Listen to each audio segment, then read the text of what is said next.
वसुदेव सुतं देवं कंस चाणूरमर्दनम देवकी परमानंदम कृष्णं वंदे जगद्गुरुं कृष्णं वंदे जगद्गुरुं।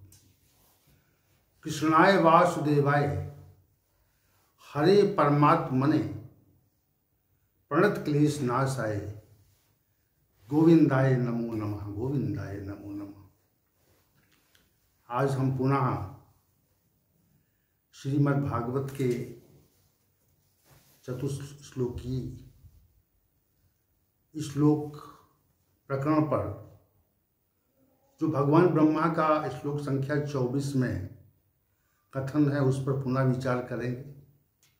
भगवान सर्वभूतानां अध्यक्षो वा स्थितो गुहाम। तो कल का जो विषय था वो इस पर था कि परमात्मा की जो अवस्थिति है वो बाह्य रूप से भी है, और यहाँ पर जो कथन है कि वह अंतःकरण में भी उनकी स्थिति है, गुहाम पद कहा। तो जो कल की चर्चा थी वो ये थी कि जो आंतरिक स्थिति है जिसमें उसे हृदयस्थ कहा गया कि परमात्मा हृदयस्थ है और बाह्य भी है, तो यहाँ पर जो उसकी अनुभूति विषय जो कथन था उसको हम आपकी जिज्ञासा का विषय बनाना चाहते हैं कि अनुभूति कैसे होगी, आंतरिक जो उपस्थिति है उसका आभास कैसे होगा और उसकी जो बाह्य उपस्थिति है उसका हमको आभास कैसे होगा। इन दोनों आभासों की प्रक्रिया को हम आपकी समझ प्रस्तुत करेंगे। तो पहली जो बात है वो ये है कि हमको अपने अंदर स्थित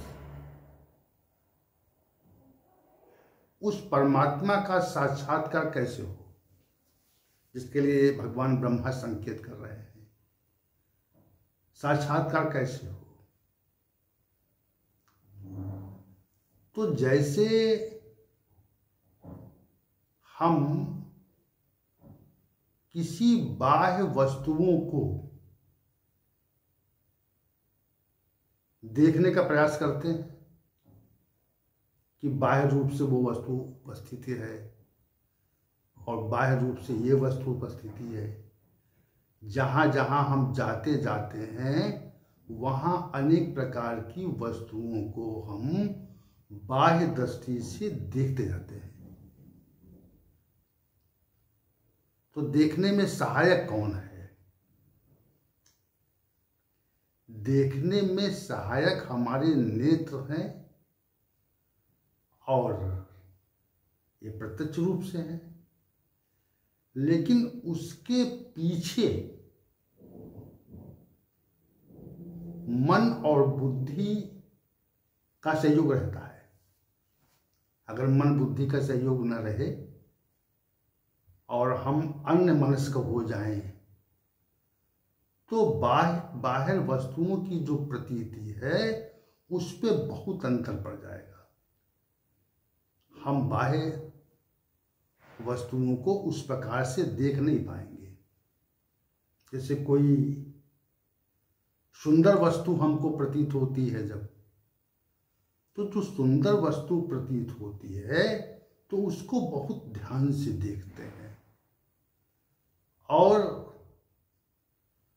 हमारा मन ये कहता है कि इसको हम पर्याप्त समय तक देखें और उससे दृष्टि न हटाएं।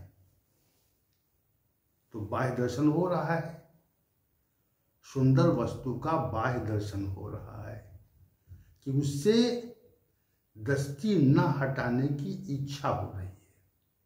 बाह्य दर्शन हुआ, अब उसमें मन कह रहा नहीं, बार बार पुनः पुनः देखो। तो हम बाह्य बाह्य जगत का जो दर्शन करते हैं उसमें मन बुद्धि और नेत्रेंद्रियों का, नेत्र का, आंखों का सहयोग रहता है। तभी हम बाह्य जगत की वस्तुओं को देख पाते हैं। और कभी कभी अगर धुंधला हो तो हम नेत्रों से देखने के लिए हमें अधिक प्रयत्न करना पड़ता है।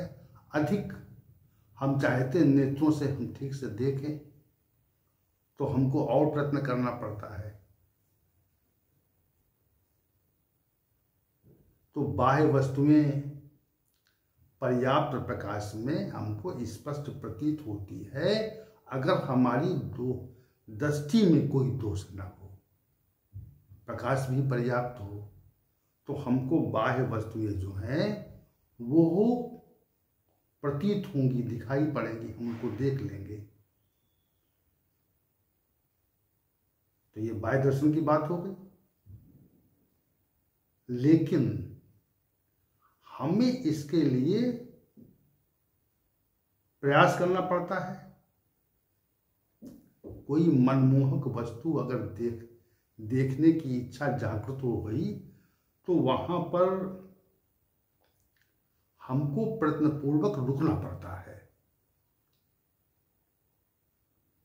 अब आप ये विचार करें कि हमें ये सिद्धांत ज्ञात हो गया कि हमारे हृदय में परमात्मा स्थित है,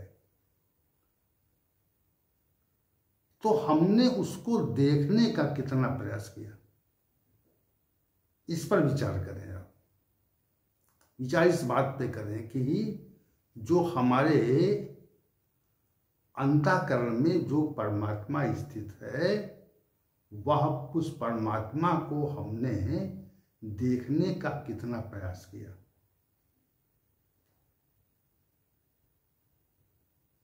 तो बिना से बाह्य जगत की वस्तुएं हैं और उनको अगर हम अपनी आंखें बंद कर लें, आंखें मीच लें, तो क्या हमको बाह्य जगत की वस्तुएं हमको प्रतीत होती हैं? नहीं होंगी। हमको आंखें खोलनी पड़ेगी ना। तो हमने अपने हृदय में स्थित उस परमात्मा को देखने का कितना प्रयास किया और उसको आंतरिक रूप से देखने का नाम ही साधना है। साधना क्या है? परमात्मा स्थित तो है, आंतरिक रूप से भी स्थित है। तो आंतरिक रूप से जो स्थित है वो हृदय में बैठा हुआ है, अंतःकरण में है। तो जब अंतःकरण में है, आपके हृदय में है, तो कभी प्रयत्न किया आपने क्या? जब प्रयत्न नहीं किया, जैसे हमें कहीं जाना हो, लक्ष्य तय हो जाए कि हमें वहां जाना है, तो लक्ष्य विनिश्चित होने के पश्चात हमें चलने या गमन रूपी क्रिया करनी पड़ती है, तभी तो हम वहां पहुंचते हैं। कैसे पहुंचते हैं? तो गमन रूपी क्रिया करने पर ही हम वहां पहुंचते हैं। और गमन रूपी क्रिया ना का आरंभ करें, जाए ना, कैसे पहुंचेंगे? या तो पैरों से गमन रूपी क्रिया करनी पड़ती है या किसी वाहन से करनी पड़ती है, तभी हम लक्ष्य तक पहुंचते हैं भाई। तो जो अंदर विराजमान है हमारे हृदय में, जो परमात्मा की अवस्थिति है, उसकी जो उपस्थिति है, तो क्या हमने उसको कभी देखने का प्रयास किया है? ये विचार बताओ आप। नहीं किया। संभवतः साधक लोग उसको देखने का प्रयास करते हैं, तो प्रयास करते हैं तो प्रयास से वो दिखेगा, और प्रयास नहीं करेंगे तो कहाँ दिखेगा? नहीं दिखेगा ना। तो पहली चीज प्रयत्नशीलता नहीं है, पहली चीज प्रयत्नशीलता नहीं है। और दूसरी जो स्थिति है वो हो हमें उचित ज्ञान नहीं है कि उसकी स्थिति है कहां पे।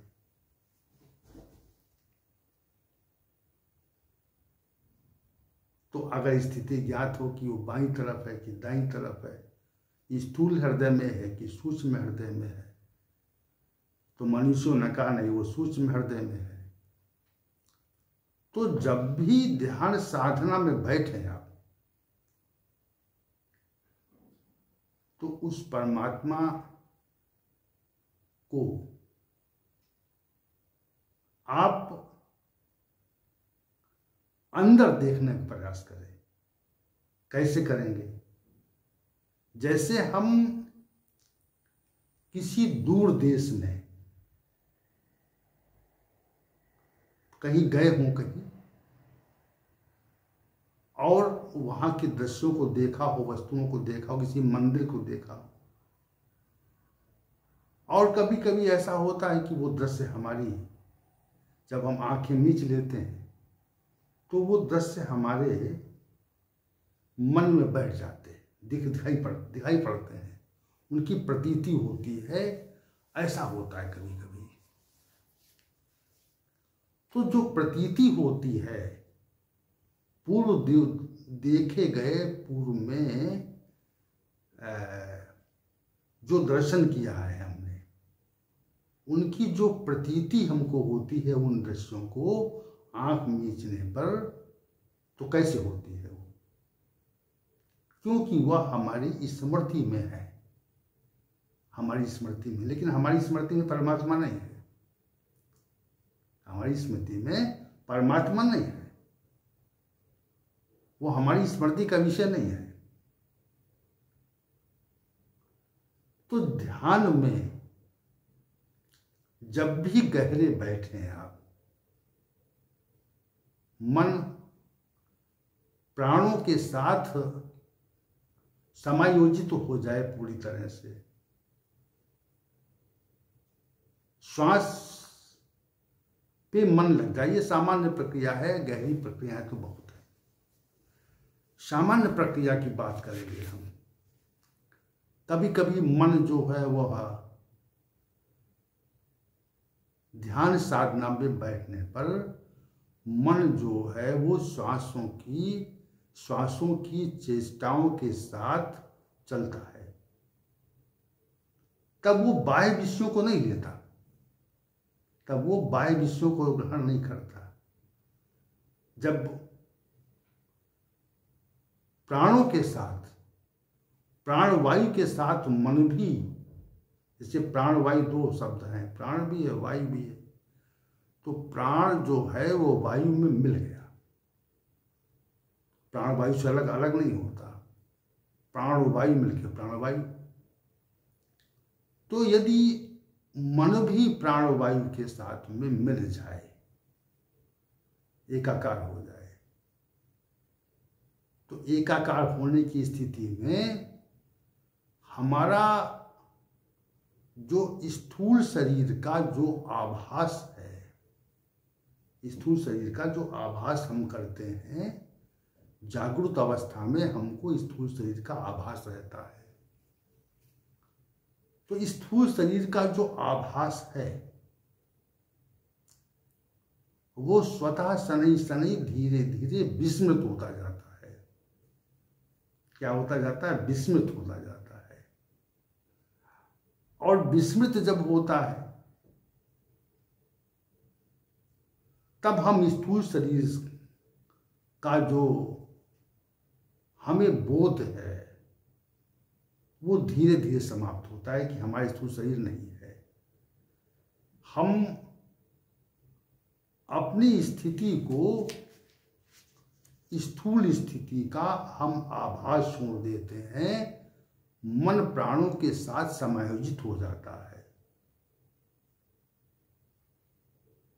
ऐसी अवस्था आ जाए, अगर आ जाए, प्राप्त करें, तो ऐसी अवस्था प्राप्त करने के पश्चात आप उस हृदयस्थ परमात्मा को,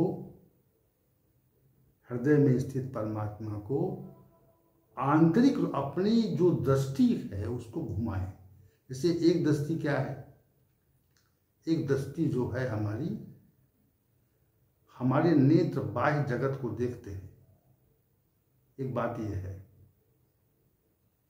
और उन्हीं नेत्रों की जो दृश्य क्षमता है, दर्शन क्षमता है, वह अंतर की ओर घूमे, बाह्य की ओर न जाए, अंतर की ओर घूमे। तो अंतर की ओर घूमने पर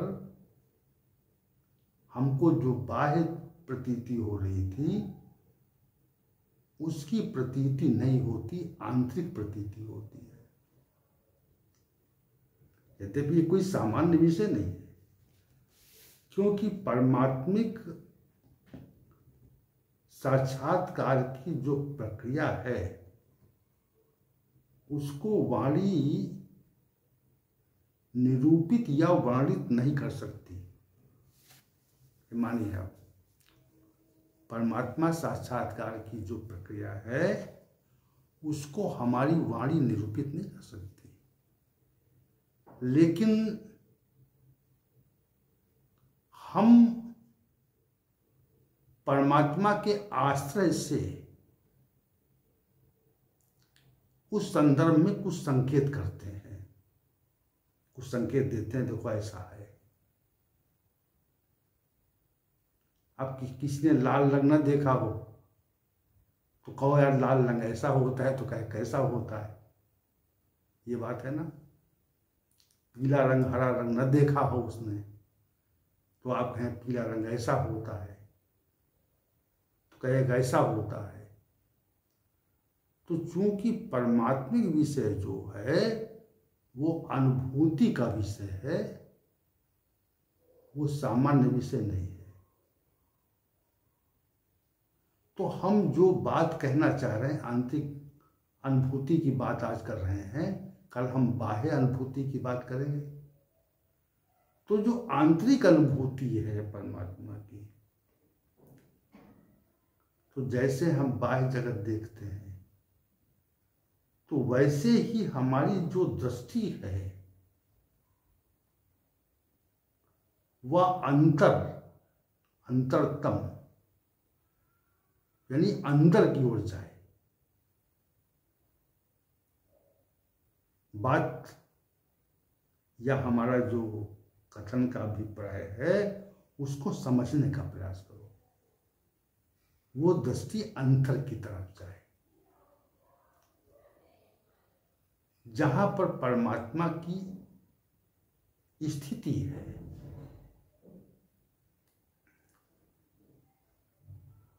और उसके लिए हमने कहा कि मन को प्राणों के साथ समाहित करो आप, और दृष्टि को अंदर जाने दो, दृष्टि को अंदर जाने दो। बाह्य दृष्टि हम देखते हैं तो बाह्य स्वरूप से देखते हैं, और आंतरिक दृष्टि से देखते हैं तो अंतर हमारी दृष्टि घूमती है। उसके लिए हमने उदाहरण बताया कि इसे दूरस्थ चीज़ें हम देख लेते हैं या कल्पना में भी देख लेते हैं। जैसे हमने कहा कि वो मंदिर ऐसा था, तो उस मंदिर की परिकल्पना कर लेता है मन, और फिर उसको मन देख भी लेता है। थोड़ा सा गूढ़ विषय है, लेकिन इसकी गूढ़ता का आभास करोगा। हम इसमें रमण कराएंगे आपको और ले चलेंगे, दूर तक ले चलेंगे। तो ये ब्रह्मा जी ने जो कहा साक्षी रूप से विराजमान है, इसी पर अभी हम और वक्तव्य दे देंगे। ओम शानावतु शानो भुनक्तु सह वीर्यं करवावहै ऋषिनावधीतमस्तु मा विद्विषावहै। ओम शांति शांति शांति।